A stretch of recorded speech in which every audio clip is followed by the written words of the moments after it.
And hello, Hearts of Oak. Thank you so much for joining us once again. And it's great to have Kevin Sorbo join us again. Kevin, thank you so much for giving us your time today. No worries. Good to be back. Great to have you. And lots happening stateside. People obviously can follow you. There is your Twitter handle and sorbostudios.com. We'll touch on that in a little bit. I think in light of where the whole industry fits in a Trump presidency. Yeah. But there's so much to talk about. But obviously, we've seen what's been happening on the West Coast. And we're recording this just 3 or 4 days before. But the devastation that's there. Do you want to just let us know you've spent time over in the West Coast? You've kind of seen the power of these wildfires. But what was it like for you back then, and how are you observing it today? Well, I mean, I lived through many of the fires out there, and the worst one was probably 6.5 years ago in the 2018. I was still living in LA, and we were about ready to. We've been talking for about 5 years, my wife and I, about moving out and finally moving to Florida. And that fires came through, and they were unbelievable. My house was spared. The neighborhood I live on is a dead-end street with 7 homes. 3 of them were burnt straight to the ground. One right next door to me. The fire came in within 3 feet, 1 meter basically of my house, and went around my house. Jumped the highway and burned another 13 miles all the way to Malibu down to Zuma Beach in the Pacific Ocean. So I don't know why my house was spared, but it was spared, and it's unbelievable. This is worse, and that fire up to that point I think was the worst. Now this one is unbelievable. I have a number of friends who lost everything. Everything's just burnt to the ground. I'm seeing the video footage now, and it's still going. I mean, I still hear there's 5 fires now going. I keep wondering. It could be a terrorist attack. Who knows? I mean, all it takes is one. I mean, to me, if I'm a terrorist, California is always dry and they hilly and they got everything ready to burn. Throw one match out the window. I'm not the first to think of something like that. So who knows? They still have no idea. Sometimes it's power lines. Sometimes it's a lightning strike, but they've had no lightning strikes because there's been no weather out there whatsoever. And now these winds that pick up, a category like 1 hurricane winds, 100 miles an hour. I mean, that's just unbelievable. And, Dean Cain, I talked to Dean earlier this morning. His house is gone, but he sold it about 2 years ago. He lives in Las Vegas now. And he just said that, the number of people he knew, his whole neighborhood is completely gone right now. So it's horrific to watch it. But, the Governor Newsom has wrecked that state for such a long time now. 8 million people have left that state with his liberal policies.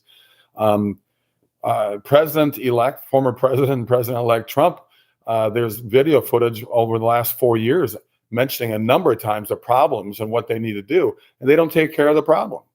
And Newsom attacked, Trump for making it political. Of course it's political. It's his policies that are ruining that state. For them not to have any water coming in there, they're worried about, I guess there's a very rare fish or something that they're worried about if they bring in all of these. I don't know. The story behind that just drove me crazy. But in the meantime, they're already estimating, I think, $70 billion in damage already. You get the water there. When it does rain in California, it rains a lot. There's a lot of mountains. You could build dams. You could build reservoirs all over that state and have water ready to go. And the water apparently wasn't filled to the top to 3 of the main containers that hold millions of gallons of water. And now they ran out of water within the first day. They couldn't do anything to stop the fire. So it's incredibly sad. And it's just, let alone the policies, it's just incredibly sad for what these people have to now go through. I mean, California does seem to be the most mismanaged state in the US. And that's in the fires are all around Hollywood, which is there. Will that make people angry kind of in the media industry who are maybe on the left and have supported whatever Democrat crazy president is thrown at them? They've backed them 100%. But will this maybe push them to anger seeing the devastation in their own backyard? Well, I would hope so. I mean, they've gone on California since the COVID years. Last 4 years, it's insane. They allow people to steal up to $1,000 worth of, food and clothing from any store. How does a business stay open with that? Many businesses have left. I don't know how many dozens and dozens of businesses in San Francisco closed down completely and moved out of state. How do you manage a country that way when your mayors and your governors of that state let people just go in and do all the crime they want to do? It's insanity. it's the way I can't, most of us can't, any common person, any common sense person can't wrap their head around this kind of insanity. But now, of course, about a month ago, they started arresting people after 4 years of looting. Now it's like, oh, now you can't do it. I go, well, it's I don't know. A buddy of mine was moving out of San Diego, and the U-Haul company, these big truck companies that you rent to move one way or move whatever you got to use trucks for, they can't keep U-Haul trucks in the state of California. 8 million people have left that state over 10 years. There's other people who have moved into it, obviously, most of them illegal aliens, but it's amazing to me how they're just letting that state get destroy itself. And I am shocked that these people keep voting Democrat. And I just, me, I'm a firm believer in voter fraud. I mean, you cannot have an election with mail-in voting. I don't care. Either side can cheat. Okay, I'm not blaming one side or the other. It's insanity to have mail-in voting. You vote the day of the election, show bloody ID. There's nothing racist about showing an ID, and then you vote. It's pretty simple to solve that problem, yet they don't solve it. Well, I saw you reposted, someone put up about U-Haul that you have Florida on the top 5 popular cities or states, and you've got California there at the bottom. What has that been? You've kind of lived West and East Coast. So what has that been like of people coming? Because you kind of want people to come to your state because you believe you're there because there's an element of freedom and the good things it brings, but then it pushes up prices, it puts strain on the whole economy, and then you think, well, too much, we're full. But what has that been like, the movement of people? Well, top states have been removing us. Tennessee, Texas, and Florida are top 3. Yeah. But you also have Idaho, you have North and South Carolina. I mean, people are moving to states that have a lot more freedom. There's no question. And they're all run by conservative governors, the conservative states. Florida, where I live, we've been here now almost 6 years. It's the 3rd most populated state in America. While, the rest of the country's freezing. We're unusually chilly and cold for here right now, but it's still going to hit about 70 degrees. So I don't know, what that 15, 16 degrees Celsius or something. Yeah. So it's still, you can still go out and golf, my home state of Minnesota, I grew up, they're in the negative. They're -5 below Fahrenheit, which has got to be like a -30 in Celsius or something. It's just unbelievably cold. So a lot of people just are hitting Texas, Tennessee, and Florida because they're tax-free states. There's no state tax. Still have to pay federal tax. But you look at it and go, well, why not? Why would you stay in states that are making it so difficult for you to have an existence, to buy a home, to buy a condo, even rent an apartment? It's just this state is still doing very well, and people are moving left and right. And we have by far now, I think that's almost close to 1 million more voters registered as Republicans than Democrats in the state now. And just 4 years ago, it was the other way around. I would love to move to Florida, but I remember when I got my flying license in Naples, and I remember on the runway at 8 a.m. in the morning, the sweat just stinging your eyes, seeing the thing at like 90 or 95, and thinking, I'm going to melt. I'm literally going to die. So... Summers are very warm, but that's okay with me. I'd rather have 5 months of the heat and humidity than 5 months of the ice cold of the state I grew up in, Minnesota. Gosh. Can I ask a couple of things I want to touch on? And I love your X feed, that you speak your mind, you never hold back, and you often don't get that honesty from the media. It's often couched, protected, don't want to step outside a line. You've gone past any line, so that's wonderful. But tell me about speaking the truth. That's all it is. People don't want to hear the truth. What's that line that George Michael sound? Something about so much truth is too hard. I can't remember. It's a song that he wrote years ago that just makes perfect sense about people don't want to hear truth, because pain is all you'll find. That's it. Pain is all you find. And tell me about the industry. Tell me how Sorbo Studios, how it's been building that with, I guess, a full-on woke agenda in the industry. I guess that affects you in terms of fundraising and publicity. Oh, yeah. Tell me what that's been like, and then possibly how it's going to change, or how you see it changing under a President Trump, under his term. But what has it been like struggling against that woke agenda day in, day out? Well, it's been insane for about a dozen years now, and it just got worse and worse each year. I think it peaked last year. I think there's a tipping point right now, which is excellent. I think people are waking up to Hollywood. They're actually looking for more products that aren't necessarily faith-based projects, but family-friendly movies without the woke agenda attached to it. Because I think Disney lost a year ago they lost 1.4 billion or something. And I think they had a big loss again in 2024. So they got to wake up eventually. And even Zuckerberg, that him and his freaking minion trolls that took me down. I lost millions of followers on Facebook for posting the truth about COVID. All my misinformation and conspiracy theories have been, ultimately been proven true. What I said about the shots and what I said about the mask wearing, the 6 feet separation, which was ridiculous. And so where are my followers? Because Zuckerberg is now coming back and say he fired a bunch, hundreds of people that were there to be the woke agenda, and you can't say that because we disagree with you.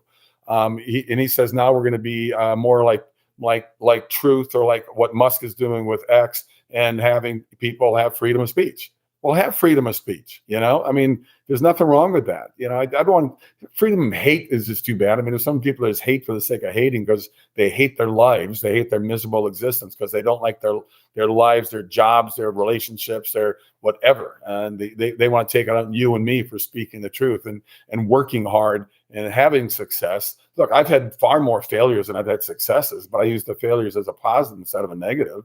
And I'm in an industry that pretty much banned me. They blacklisted me a dozen years ago.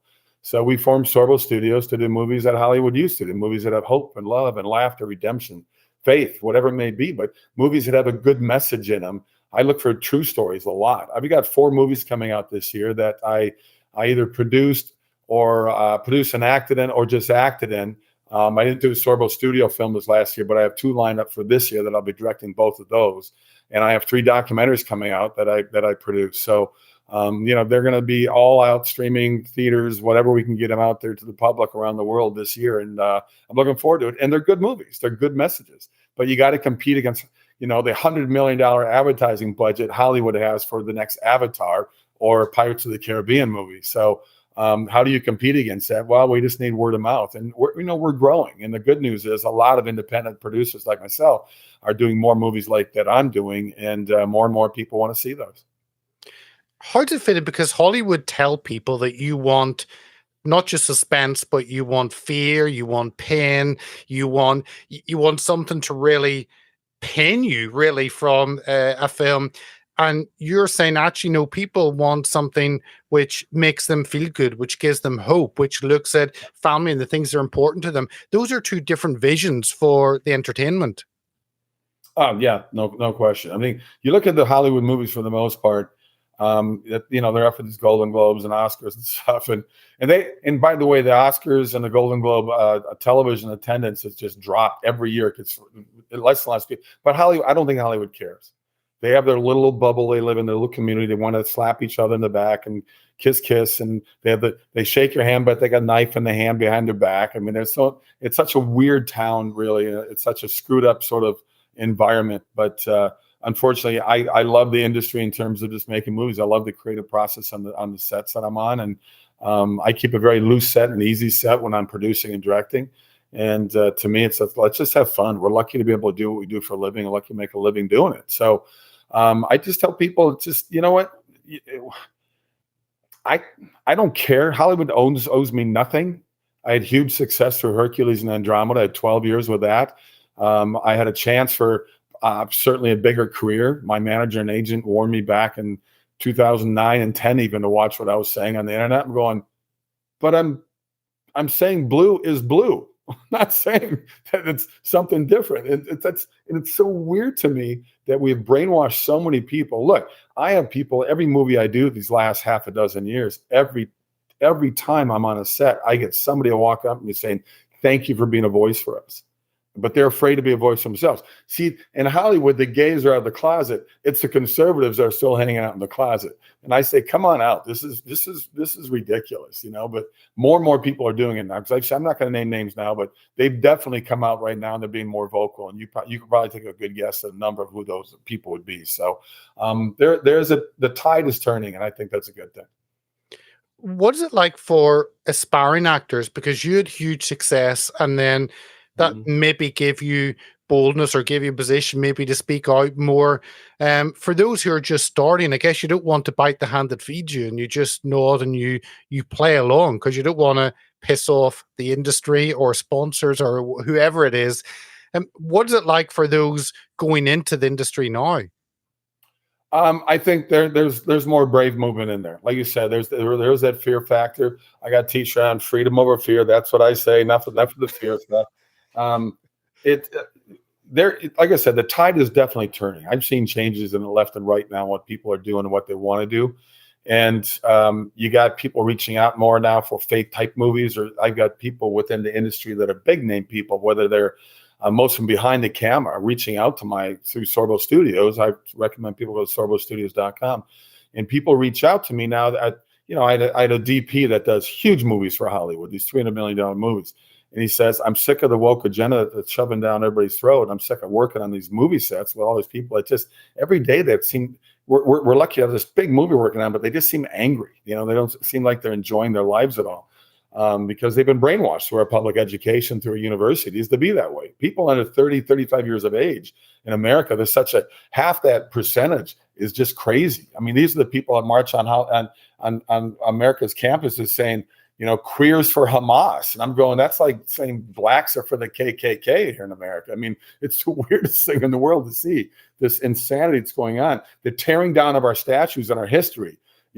Jefferson and Washington and Abe Lincoln, tear those statues down. I mean, history is history. Every country has good and bad history. And the history that America has turned this country into the greatest power and the greatest country in the world. But we're trying to get rid of that now. I don't know if we're the greatest country in the world right now. I think Trump's going to do a good job of helping it. But it's amazing to me that we've got a population that wants to turn us into a socialist hellhole. And I say, you know what? Move to Cuba, move to North Korea, move to Venezuela. Heck, move to Russia. Your utopia waits for you there. See how much you enjoy that lifestyle that you want to turn America into. That's what I say. And you still got people wanting to come to this country. In the last administration, let 20 million people, 20 million illegal aliens into this country. It's unbelievable that what the Biden, what they did. And, when they asked Biden, who was just such a useless president, ranks in the bottom 3 of all time in America, say that he's got no regrets of his presidency. I'm going, I can think of a lot right away. How about the pullout of Afghanistan, where you killed another dozen of our soldiers and put a lot of other people without limbs and legs again? I mean, it's just to sit there and say, no, I was pretty damn good as a president. I'm going, no, I think my mother would have been a better president than you, pal. But it's we live in crazy times. Tell me about the immigration issue, because actually in the UK, we're kind of having the debate, but we're afraid to have the debate on remigration. And actually, if you're here illegally, then you need to be returned to your country. And the interesting thing is in Germany, with the German elections coming up, that's a big central plank for the AfD, for the good German party.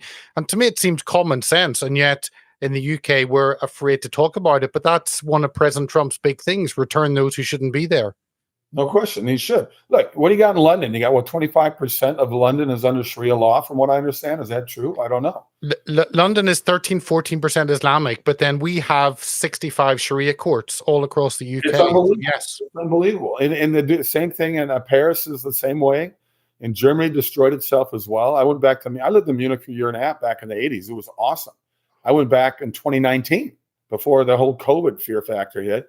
And walking through the old neighborhood I lived in, it was completely different.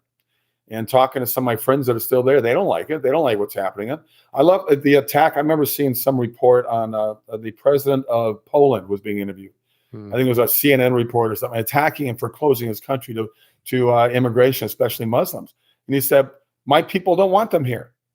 My people don't want rape. They don't want, is every Muslim bad? Of course not. I mean, it's so funny. You say one thing, you can say 99 wonderful things about Muslims. You can say one bad thing, and then all of a sudden everybody wants to attack you for it. Every religion has good and bad. Every cult has good and bad. Every person inside of it has good and bad. Some people just have more bad than more good, or the other way around. But the reality is that interview with the Poland guy and also the Hungarian, look, their countries are doing just fine. They're doing great, and they love what they have. Malmo has turned into the Swedish in Sweden, like the rape capital of Europe, I heard. I mean, you're going, well, what's causing that? Well, don't say the reason, because that would be, you You can't say it's this religion or that cult or whatever. You got to just say it's just happened for some reason. We all know the reason, but shh, don't say the truth. Once again, keep the truth quiet. Nobody wants to talk about that. So Trump's going to get office. He's got his hands full, but they're going to go after these guys and they're going to get rid of them. How many hundreds of thousands of terrorists do we let in our country? I mean, under Biden, I honestly believe that we have set ourselves up for a mass scale 9/11 again. It's not going to be one city. It's going to be 20 cities at the same time. And we set that up with, they're even admitting 500 to 750,000. Where do they get the number? I don't know. But that's the number I'm hearing, that of the 20 million came in, that these are people hell-bent on destroying America. And you're going, wow, and you had no problem letting them in. It's just, it's maddening. It's just incredibly stupid what we're doing to our own country. Yeah, and in Europe, the difficulty is not knowing what we believe, and not based on a Christian belief across most of Europe. And America is different. And so one of your recent tweets, for the record, Christianity is the only religion to ever uphold women as true equals. Every other religion is about suppression through force and coercion. An absolute true statement. And yet, even saying something like that, I'm sure you've criticism. Are you pointing the finger? No, I'm just saying that Christianity is the way that we should live and gives everyone freedom. Look, I look at America. The healthcare for people is built up through Christians and Jewish people. Our hospitals are all built by the Jewish immigration and all built by the Christian immigration. All of our hospitals. I don't see any Muslims building hospitals in America. Show me. I could be wrong, but I'm not seeing anything about them contributing. There's no integration. I mean, you look at this whole DEI thing that's going on. Company after company in America now is moving away from it because they're finding out this is stupid. This is just dumb. And you look at the Los Angeles County hiring practices for firemen is all entrenched in the LGBTQ alphabet crowd. The more we can get in, the better. No, I don't care. Honestly, I don't care what people do with their lives as long as they're good people. And if I have a business, I want to hire the best person, period. If they're gay, I don't care. If this guy's smarter than me, if this woman's more intelligent than me and can help my business, I'm going to hire that person. It's as simple as that. But you get attacked for going after the whole DEI thing. Well, all I know right now is a lot of companies in America are getting rid of that. They're getting rid of it. I have nothing to do with that. They're finding out with their own boards and their own CEOs and all people working that do the hiring. They're going, this isn't working out the way we thought it would. We just thought we're doing something good. Well, you know what? You have a business. I want to hire the best person. And I don't care who or what color or what religion they are. I want to hire the best person so I can have a successful business and we can all have a successful life for those of us that are inside that business. What's wrong with that? Yeah, and I'm wondering how I in one ways I thought President Trump was going to have a fight. He's going to be up against it. But then obviously you mentioned Facebook and Zuckerberg, and I think it was Babylon Bee. Their headline was "Company that does not restrict free speech says it won't restrict free speech." That was Zuckerberg. That was about Facebook. Yes, but so I see these people falling in line because they realize that they no longer have some crazy person in the White House that will let them do these crazy things, that they will be held to account. And I could see them actually dropping into line and Trump not having to force them. It's just becoming a natural part of his presidency. Yeah. Look, Putin respects Trump. He knows there's no BS with him. He didn't give a crap about Biden. He gave a crap about Harris. Harris, are you kidding me? Here's a woman that didn't win one delegate when she was running for president 4.5 years ago, when she was up against Biden. They had 13 people on stage. She was the first one voted off by the Democrats. 98.5% of Democrats didn't want her for president because she doesn't have the qualifications to do it. The woman can't put two sentences together without sounding like this nut job. She didn't want to go on Joe Rogan's podcast because she might have to speak for 2 hours or 3 hours. She wasn't going to have that happen. That would have been great to watch if she did. Oh my gosh. That would have been the highest show ever for him. Ended up being Trump going on for 3 hours. That was the highest ever.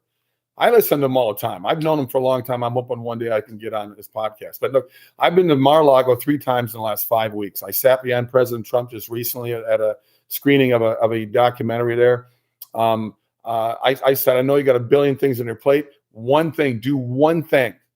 Get rid of mail-in voting. There's a billion things to get rid of, but let's have honest elections, period. Get rid of mail-in. And he's going to fight for that. People, there's no doubt that Trudeau had something to do with him wanting to get out of. I mean, it's going to be interesting to see how long it takes for him to get out of Canada. But it was a joke. We don't want them as a 51st state. That's going to bring. We're going to bring in another 25 million liberals into America. We don't need this. Canada can stay Canada. I know plenty of conservatives up there, but they have the government they deserve as well. It's just like we the government we deserve with Biden lately. So it's. Things are going to change in other countries, and it already is. We're going to have a lot. I want negative flow into America from the north border and the south border. Stop it right now, and quit giving us our prisoners from other countries that are coming in here, because a lot of things don't get reported. There's so much crime going on, but nobody's reporting it. I'm hoping you'll make the Britain your 51st state. Forget about Canada. Start across the water. I know we're a bit far away, but. Hey, we're coming your way. We're gonna get Greenland. Step by step. Yeah. Let me ask you about how the kind of, when you look at the movie industry under President Trump, and how obviously he was in office for 4 years, but we are in a very, very, very different time, and he is so aware of what he faces, what he has to do, and he knows how to put a team together. He's not relying on the GOP as he did before. The times are so different.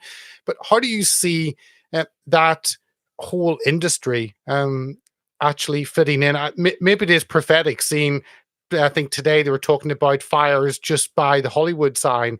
Maybe it is prophetic, I don't know. But how do you see that industry fitting in under the freedoms that President Trump, because you've been one of the few that have tried to trailblaze having these family-friendly, faith-based, good films? Well, Hollywood's going to make the movies they want to make. I don't think Trump's going to be influenced on that. I think the biggest influence is just going to come from the general public saying enough, and it shows in the movies they put out there. People still, I know people, you walk out of movies all the time. I rarely go to movies anymore, and I miss it, because I know if I get 10 minutes into it, I'm going to go, here we go again, with this message again. It's like climate change in every British documentary, with the BBC. I love it, and I love watching those things. But eventually, and it's climate change. No, it's not. Climate change all the time. Am I a climate change denier? Yes, I am. Yes, I am. Show me more proof. Look, California was going to, and Florida, the shoreline was supposed to be underwater back in 2000. Well, then they moved it to 2010. Oh, it still isn't. Okay, then they moved to 2020. Climate changes. It's called weather. It's as simple as that. We've wasted trillions of dollars on this fear factor. We made Al Gore a billionaire because of this. You know what? I've done a documentary called Climate Hustle 2. Look at the number of scientists. There are more scientists in the world that say climate change is ridiculous. That in fact, we need more carbon than less. And this is, check out Climate Hustle 2. I challenge people to watch Climate Hustle 2. I narrate it. I'm on camera with it. But it's really all the scientists that come in around me that go boom, boom, boom. And you go, wow. And this thing is just a total scam, once again, to fill people with fear the world's coming to an end. It's not coming to an end. They were talking about climate change 1920s here in America, in the 1920s. Well, one time it was nothing but water here. At one time, there was nothing but fire everywhere. At one time, there's been a lot of change on this planet through the centuries. So I don't know. It's just a fear factor. And Hollywood, like, you backtrack again, they're going to make the movies they want to make. But I think they're going to wake up and start making more movies that people really want to see, because it is called ultimately show business, not show. What one clip you put up, and I hadn't seen it until I saw it on your timeline, was the people getting the Medal of Freedom. And somehow they got Biden to keep standing and be able to do that. And one of the recipients was Denzel Washington. And I think I saw Denzel getting baptized recently, ordained. And I mean, that's exciting. People look up to someone like that as a great actor, and they see, well, if he can do that, then I'm just wondering how many people that has inspired, him getting baptized and putting that video out. Well, I didn't know he got baptized. That's great. I've always believed he was a Christian. I've only met him one time. We were at a charity event together. It was before the whole event even started. It was a black tie affair. I walked up to him, Denzel, Kevin. And he goes, I know who you are, Kevin. I said, I just want to say, I'm so inspired by the work you do. I'm such a fan. I don't want to bother you. And he grabs my arm and goes, sit down, man. We haven't talking for like 45 minutes. And he was one of the nicest guys. And he's always been, I love his movies. He's always classy. His speeches he gives are impeccable. He does a lot of graduation speeches at universities and black colleges to inspire and say, quit using being black as an excuse. You know, he credits boys and girls clubs, which are mostly in poorer areas around America. You know, most of these kids are growing up without a father, and they're being raised by a mother or a grandmother, and crime is high. But the Boys and Girls Club room saved his life, which is awesome that these things are out there.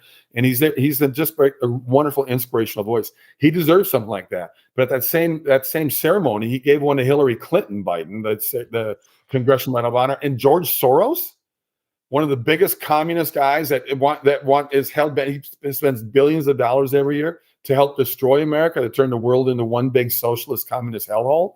And they gave them that. You're looking at this going, and Hillary's just the worst. Look, I think Bill did a pretty good job as president. He was more in the center. She is not. She's super, super far left. And, thank God she didn't win the presidency. I'm sure she thought she had it back in 2016. I'd love to have been a fly on the wall when they finally told her she didn't get it. She is to me, she is the epitome of evil. And she's, a good steward for George Soros for sure. I want to ask one more thing that I've seen on your timeline, you talking about trips to Israel, and in one ways it's kind of a very American thing with the church, with the evangelical church being very pro-Israel. In the UK, we don't understand that at all, and I'd call myself a Christian Zionist, and 100% pro-Israel because of the Bible, because of 3,000 years of history of Jerusalem by King David. But tell me about those trips. Why do you do those? And maybe share some of those experiences, because the next one coming up is May. Well, we've actually moved it to Greece now. We're gonna because people are, we had it set for last year, and then the war broke out. Yeah. And the 80 people that were ready to go with us, they said we're not comfortable going, and I totally get that. So we canceled last year, and this year people are still a little edgy about it. I've got plenty of friends in Israel. They say, you can come over. It's fine now. But the people are still worried. So we decided, instead of walking the footsteps of Jesus, we're going to walk in the footsteps of Paul. We're taking a group of people. Go to sorbostudios.com. Once again, sorbostudios.com or Sorbo Greece trip. I mean, you can find out all about all the information. Please join us. We have amazing people that will be educating us as we walk through these different areas. But the trips to Israel are fantastic. I've got atheist friends, I've got agnostic friends, and some of them will come along on the trip because it's history. Even the great atheists like a Dawkins or a Hitchens or a Singer, these guys that debate John Lennox, who's an apologist out of Oxford University. They all admit there was a man named Jesus. There was this guy, Jesus, who said he was the Son of God. They do not deny that. So to me, it's just part of history, and history alone of that area is unbelievable. So to come as someone who's just curious, someone who likes to travel, to come to that place. I've been there 2 other times filming documentaries, and I have one documentary coming out this year. I spent 3 weeks in Israel through archaeological digs, talking to the people that know what they're doing, tracing the flow of the Ark of the Covenant. So I was the real Indiana Jones, I guess, in a way, looking for the Ark of the Covenant. So it was really cool to be part of it and go there and experience it and learn from it. That's coming out later this year. They're talking about making a 5-part miniseries on the History Channel, and it's called The Quest for the Throne of God. And I think people find it very fascinating. And it's not like you better believe in God or you're going to hell. It's nothing like that. It's historical, because there was an Ark of the Covenant that was there that supposedly held the 10 Commandments. So it's just interesting to think where the flow of it is.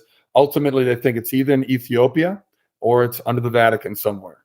Either place. Why they don't bring it out, I guess, I don't know. I guess there's a nervousness about it. But anytime you can prove the Bible true, it's kind of a good thing. Tell me what that's like for you as a Christian, not only going to Israel, but I've been to Greece a lot. I've only been to Israel once. But when you're somewhere that you're standing and then you can open your Bible and you realize you are where this was written about 2,000 years ago or whatever. Tell me what that's like for you as a Christian. It's pretty cool. It's actually pretty emotional. And it's amazing to sit in the Garden of Gethsemane and think that, 2,000 years ago, Jesus was there, and with a few of his disciples, and they fell asleep, and then the army showed up, and they took them away. And if I had the money, I would like to do Jesus Christ Superstar. The soundtrack is phenomenal, but the movie is crap. I mean, it came out right in the heart of the hippie movement, love movement in the late 60s and the early 70s, and the whole Vietnam War thing. And it was shot in a modern way in ancient times. It was just strange. It didn't work. I would do what Mel Gibson did with The Passion, and really, have the musical part of it there, because it's a very Andrew Lloyd Webber wrote an amazing, lyrics to these songs. So, but if I could do it for 30 million if anybody wants to come and give me a call. So I think it'd be fun to do. Just last question, because it must. You kind of think, well, churches or pastors maybe do trips. Having an actor taking a group to Israel and going round, or to Greece and walking the footsteps of Paul, it's fairly unique. It doesn't really fit in. So it probably doesn't really help your Hollywood status or your film career. I mean, tell us why you wanted to do that instead of leaving it up to maybe a church group to do a tour. Well, I think I just kind of fell in love with the area. It's amazing. The first time I went there, I went there to film a documentary with John Lennox. And it's going to be out again this year. It's called Against the World. And it's just an amazing look at the subtitle of it is, Proving God in the World of Science. It was interesting the first time I went, because I wasn't expecting to be recognized. I mean, I forget that Hercules was in 176 countries and Andromeda was in 150 countries, and they're very popular, and they're still even out there to this day. But that point, I'd already done a number of other faith-based movies like Soul Surfer and What If and God's Not Dead and Let There Be Light. So when I went, people are coming up, and it wasn't because of Hercules. It was because of those movies. And it hit me. I went, oh my gosh, of course, these are all pilgrims from around the world that want to walk in the footsteps of Jesus. These are people of faith or looking for faith, and they know me from my faith movies. So I was like blown away. And then when I went to Greece, I shot a movie in Mykonos. They rolled a red carpet because of Hercules, and I was in Greece. So it was amazing, the response from people walking through the streets of Mykonos. And I went up to Crete as well. They say Krita. Is that how they pronounce it? Krita or something like that? Yeah. So I went there just so I could golf, because there were no golf courses on Mykonos, and I had a 4-day weekend, and then I need my golf. Golf is my drug, okay? Golf is my fentanyl. So that's what I like to do. Much safer than fentanyl. Kevin, appreciate you coming on. Love what you're doing. Obviously, people, sorbostudios.com /events, but we'll put all those links there. People can follow your work and everything you're putting out. So thank you for giving us your time today. You bet. One final look there. You can see there it was with President Trump. I saw it on the bottom of your X feed, so I saw it. I've only met him once. It's amazing he's in there. Love him or hate him, it's amazing that he will make not only America better, but the world better. And all those liberals in Hollywood that hate him, that he's in there, and all the other liberals, behind closed doors, they're going to admit their lives are better. Because this time around when he was elected, my friends in New York, my liberal friends, they were like going, well, we kind of knew he was going to win. Back in 2016, they were angry. This time around, they know it's going to make a better world for them. It's going to be the most exciting 4 years I think any of us have ever seen in politics, and it's going to affect the whole world. We just got to keep them alive, man. There's too many people trying to take shots at them. Amen. But thank you for your time, Kevin. Thank you so much. Appreciate it.